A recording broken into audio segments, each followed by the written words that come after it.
totally believe in what we're doing, and I think it's the most important thing that I can be doing right now. There are so many people who are sick, and if this can help them, people have to know about this. It's fantastic that I get to share this with my family, that we're doing this together, and that we both feel so passionately about it. She was on over 40 different medicines. She had been on methotrexate and Plaquenil, one of those which nearly destroyed her vision.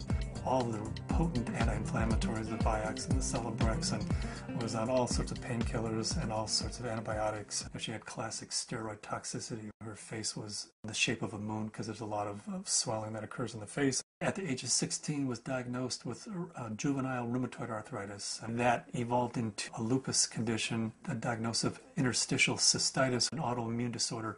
Bedridden 4 years. Her mother thought she would never survive. I went to talk to William as a friend and as a doctor about his experience with patients and how they used cannabis. Seeing what the juicing did for me, using it in this form, was so significant. It changed my life. About 4 to 6 weeks after I started on juicing every day, I had no more back pain. I didn't need pain pills. I felt the best I ever had. A lot of people think cannabis and pot are not medicine. I had stumbled on an article in Scientific American December 2004. They had an article on marijuana as the brain's own marijuana, and they introduced the idea that the body produces compounds that are very similar to those found in marijuana or cannabis. Cannabis actually goes upstream. It provides feedback from the postsynaptic nerve to the presynaptic nerve, which was unheard of in neurochemistry. I mean, all neurotransmissions were unidirectional, and all of a sudden, swimming against the force of that are these little cannabinoid molecules that tie the whole system together. Phytocannabinoids from this plant augment the body's attempt to restore and increase function to a normal level. So it mimics the regulatory system of cellular physiology.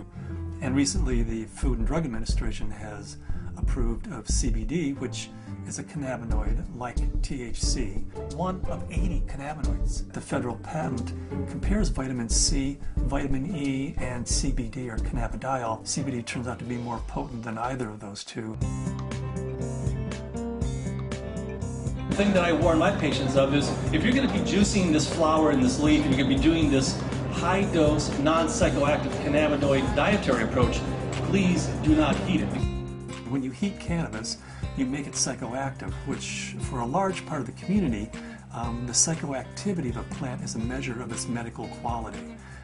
But it's really quite the inverse. If you heat or age cannabis in any way, you're destroying some of the medicinal properties of it. To use the plant effectively, we have to use it the way it evolved over 34 million years, which is raw. Because when it's raw, the THC is bound up as THC acid. It requires aging, drying, so as a hunter-gatherer, we gather this plant and we notice, wow, as this plant ages, it changes character and suddenly has a psychoactive effect. I think that's the most exciting area of cannabis research, is looking at non-psychoactive cannabinoids. Because if you do heat it, you'll decarboxylate the THC acid, and you're going to have 600 milligrams of THC acid with the CBD acid. You would be unconscious probably for the better part of the week. Between heating the plant, whether that's in a sucker, a cookie, a baked good, a butter, vaporized, smoked, all of those techniques convert THC acid, which is non-psychoactive, into THC and provide you with that 10 milligram dose. But if you eat the plant raw, then THC acid is the way it's found in the plant. It's not psychoactive. The juicing allows you to get up to the 500 to 600 milligrams, which is 60 times more than you could tolerate if it was heated. This treatment is not psychoactive. People don't have to be stoned when they take it. They can take it and go to work. They can take it and play with their kids. It's hard for me to understand laws against something like green leaf therapy and to think that prednisone is legal. We're still fighting the stigma of marijuana back from the 20s, 30s, 40s, 50s. I was a prosecutor for 8 years in Mendocino County, so I know it from both as a defense attorney and as a prosecutor. The 1972 Controlled Substances Act said that marijuana has no medical value whatsoever. The federal government has a patent on its medical properties. The Food and Drug Administration has approved of it as investigative new drug. I have not found the United States to be very open about cannabis research. In order to print an article in a peer-reviewed journal, you have to use cannabis that they have certified for your study. And there are physicians who have waited 3, 4, 5, 6 years, some even longer than that, to just get a sample. The federal government's been kind of schizophrenic in the way it looks at marijuana. It says it has no medical value under that act, but at the same time, the federal government has been funding research in marijuana for years, for decades. And they've even patented certain strains of marijuana because they recognize it has that medical value. The California Narcotic Officers Association does not believe in medical marijuana. They believe it's all a big scam, and that's how they train law enforcement officers. Law enforcement is allowed to take a percentage of all assets that are forfeited and seized under the state and federal asset forfeiture laws. So it takes the really enlightened and compassionate law enforcement officer to recognize that these medical marijuana laws are designed to protect patients. I was trained when someone had marijuana, you took them to jail. There wasn't a medicine use for marijuana. It's an illegal substance, and people went to jail for it. In 1996, California took a huge leap. I didn't support Proposition 215 because of the education I had, the experience I had, and what I had seen through the illegal marijuana gardens that I had seen throughout my career. Since 1996, I have changed my opinion somewhat. I believe there is a very clear medicinal use for marijuana. That being said, I believe that there are a large percentage of people who use marijuana as an excuse to either make profits or for recreational. The people who use marijuana for the true intended use that the voters passed, medicinal, I'll do everything I can to support their rights. There's many more things that law enforcement can be focused on than medicinal marijuana.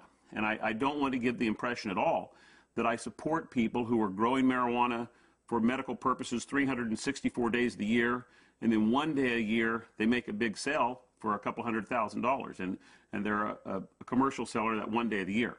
They're the people who are causing problems for the people who really and truly need and can use medical marijuana.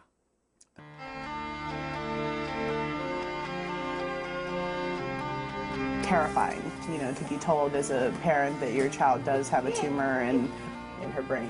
It took 24 hours in the operating room. They gave us a 10% chance of survival with treatment.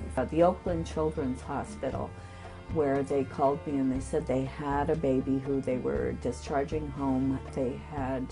This baby had completed all treatment that would be useful for it, had a brain tumor, had surgery, had radiation and chemo, and the tumors were still growing and still multiplying, and therefore they said to the parents, just take this baby home and make it comfortable, because there's nothing more that we know that will help its condition. Started to accept to the point where the illness had taken her and us, and try and find some acceptance. A month went by and I got in contact with the family, and they said, well, we just came back from Children's Hospital. They did a CAT scan. The tumors have shrunk and there are fewer of them. And they said, I'll tell you what we've been doing. We've been juicing the fan leaves of the marijuana plant and giving our baby a shot glass of this juice every day. This is like this wonderful hospice story. She is no longer on hospice. I brought the oxygen concentrator back. It's just one of those wonderful success stories. The plant is a pretty amazing plant because it appears that the juice of this plant is saving this baby's life. Here we have something that can really change people's lives. I mean, I was laying in bed, catheterized, thinking that physicians were just trying to make me comfortable. They really didn't think that there was anything more that they could do, and that I may not live to be 30, which I am now. That was the best I could hope for. the best I could hope for was taking enough methadone and Percocet every day that I just didn't feel anything at all. I had gotten in touch with Dr. Courtney because we had received a doctor's recommendation from one of his patients, and in it asked that they start juicing the leaves and having capsules and a few other items which I didn't know anything about. So after I contacted him, I was really excited to hear that there might be some other alternatives to the smoking of the cannabis. These are friends we've had in the past year. They said, your father's not the same as he was when we first met him, and he seems to be much more alive and much, doing a lot more and more active. And I had informed them that it was because of the juice that he had been taking. Right after we started juicing, that he seemed to be more active. We would do things out in the garage more, and he wouldn't spend so much time in his chair. But we have ran out periodically in the last year and a half, and that's what made me convinced that he needed it, because when he would run out, he would have trouble getting out of the car. I had 4 doctors tell me that I should have a hysterectomy. You either have no ovaries, or at the very least you're sterile. That my endometriosis was so bad I would never be able to have a child. Despite very potent birth control, despite being sterile, Zahaya decided she was going to come join the party.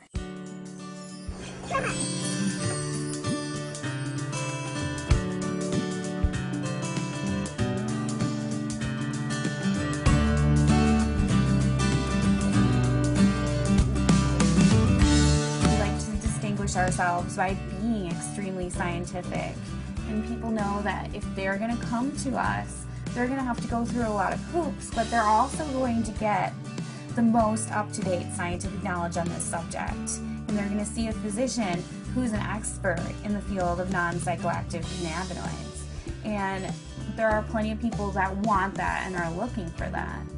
We opened our 5th office in Luxembourg. Their government is really sympathetic and open. There's an international group studying autism and CBD in Luxembourg.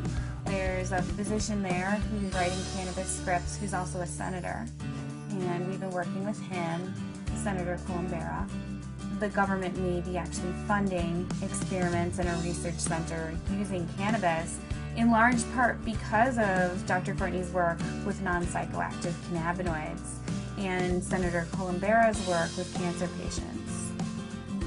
There are now facilities for testing plants, and there's been more progress made in the last 5 to 6 months. A new strain in from Spain called Cannatonic, 6.9% CBD. That's a 700% increase over Northern Lights, which is our previous high producer. I would like to find strains that have all of the cannabinoids present in an amount that's useful.